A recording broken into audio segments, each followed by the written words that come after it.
Praise the lord. ఈరోజు మనం దేవుడికి మన జీవితాన్ని అప్పగించుట అంటే పూర్తిగా ఆయనకి లొంగిపోవుట అనే అంశం గురించి తెలుసుకుందాం.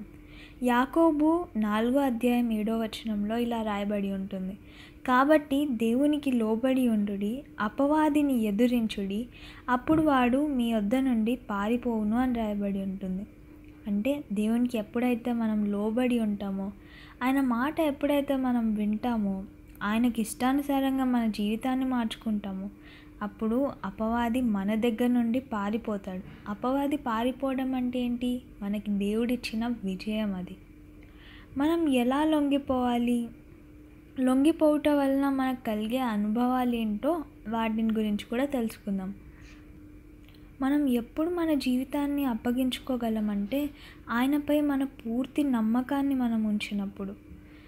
సామెతలు 3:5-6 గమనించినట్లయితే, యెహోవాను నమ్ముకొని నీ ప్రవర్తన అంతటి మీద ఆయన అధికారం ఉన్నప్పుడు నీ త్రోవలన్నీ సరళం చేస్తాడు.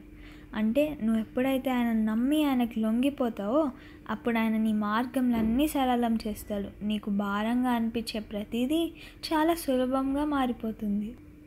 రెండవదిగా, ఆయనను వెంబడించాలంటే ఆయన కొరకు త్యాగం చేయాలి. లూకా 9:23 గమనించినట్లయితే, ఆయనను వెంబడింపాలంటే అనుదినం ఆయన సిలువని ఎత్తుకొని ఆయనను వెంబడించాలి. సిలువ అనేది మామూలు విషయం కాదు. అది ఎత్తుకుంటే మనకెన్నో శ్రమలు వస్తాయి, కానీ ఆ శ్రమల నుండి దానికి తగిన ఫలాన్ని కూడా దేవుడే మనకు అనుగ్రహిస్తాడు.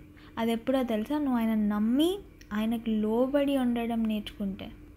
మనం ఎప్పుడైతే ఇలా మన జీవితాన్ని సరెండర్ చేసుకుంటామో అప్పుడు దేవుడు మన పాతవన్నీ గతించేలా చేసి మనకు ఒక నూతన సృష్టిని అనుగ్రహిస్తాడు. అంటే మనలో ఒక నూతనత్వాన్ని పుట్టిస్తాడు. నువ్వు ఆయన కొరకు చేసిన ప్రతి త్యాగాన్ని ఆయన ఎన్నడూ మర్చిపోడు. నువ్వు చేసిన ప్రతి చిన్న విషయాన్ని ఆయన గుర్తుపెట్టుకుంటాడు.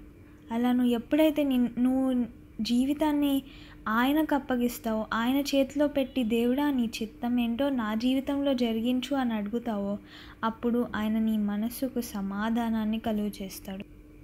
God bless you.